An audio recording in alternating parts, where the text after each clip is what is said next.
Super fresh at hot off the press. Artista update para sa inyong mga beshi.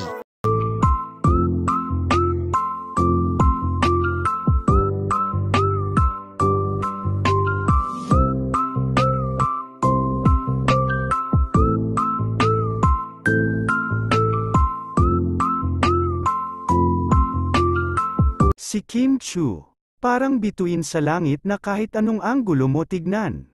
Ganda pa rin.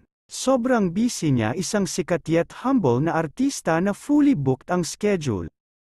Kaya naman, good luck sa mga gustong magpa-schedule sa kanya. Baka next year pa ang chance.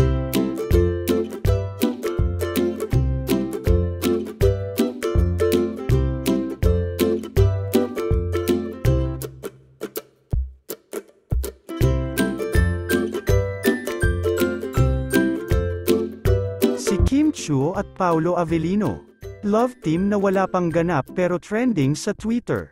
Ang kilig level ay mas mataas pa sa elevator ng isang high-rise building. Parang secret love affair na alam ng lahat pero parang gusto lang nilang magtago sa likod ng witty tweets at hashtags. Sabay-sabay natin abangan ang mga kunwari walang ganap pero kilig to the bones moments ng dalawang to. Love you.